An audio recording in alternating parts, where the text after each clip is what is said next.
Moi, je suis très, très, très heureux que Patrice Clairvoy, le médecin général Patrick Clairvoy, soit là, parce qu'il a écrit un livre, L'effet Lucifer, dont je suis frappé de voir que l'espace médiatique ne l'a pas reconnu à sa valeur. Au fond, qu'est-ce que le médecin général Clairvoy, qui est un psychiatre, dit? C'est que, quelle que soit l'armée, quel que soit le pays, quelle que soit l'époque, les hommes se conduisent comme des sauvages, et que l'effet d'entraînement, l'effet Lucifer, fait que les massacres les plus horribles se déroulent dans un sentiment d'impunité qui, après le massacre lui-même, laisse probablement une espèce de vide et d'oubli.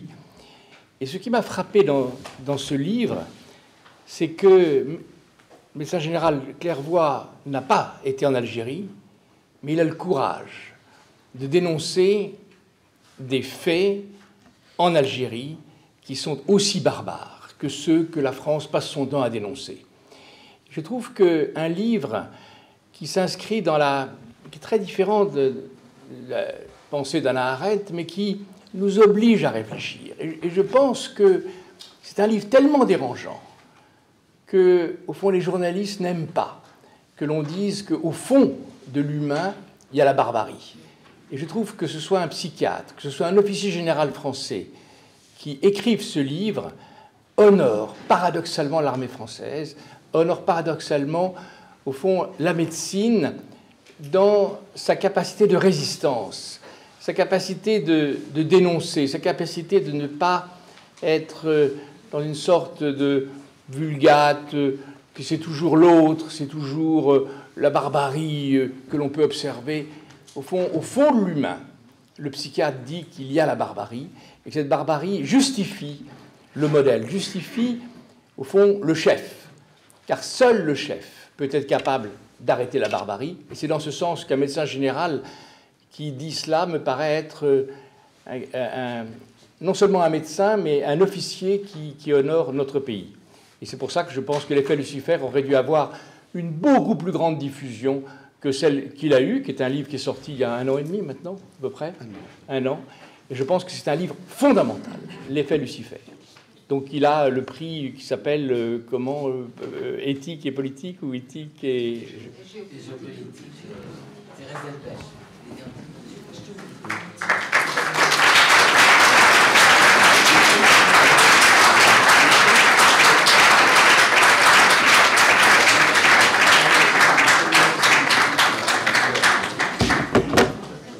Alors, professeur, je suis très ému et très touché que ce soit par vous que je le reçoive, et je vous dois beaucoup.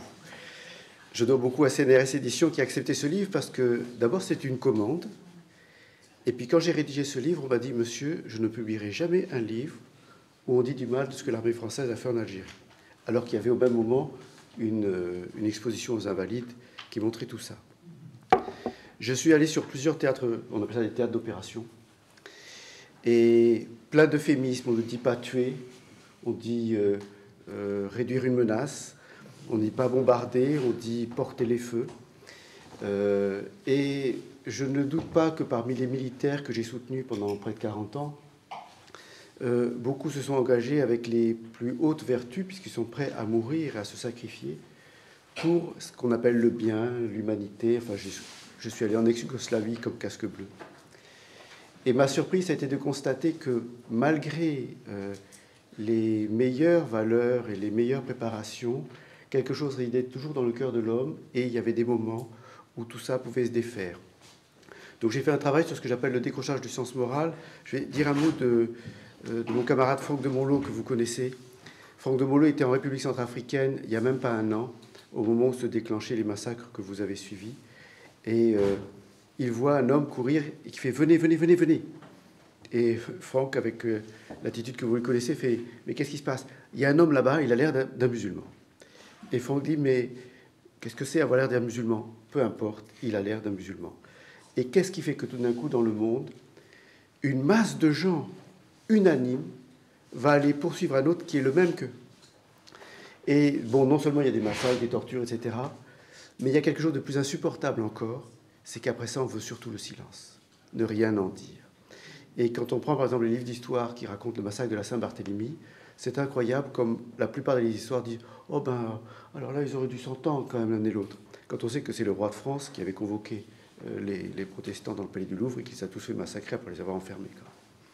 Et donc, j'ai voulu faire ce livre pour essayer de comprendre et de déterminer les circonstances comme ça qui portaient les gens, parfois même les meilleurs, à un moment donné devenir les pires.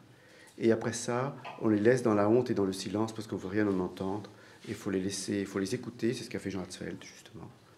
Et pour qu'un peu il puisse y avoir de l'espérance dans ce monde. Et il y avait aussi l'affaire d'Abu Ghraib, où tous ceux qui ont été impliqués dans Abu Ghraib, d'abord, c'était la plupart des gens extrêmement bien. C'est le 11 septembre qui les a fait s'engager en se disant « Je ne veux pas que mes parents, mes frères et sœurs ou mes enfants aient à vivre ce qu'on vient de vivre ».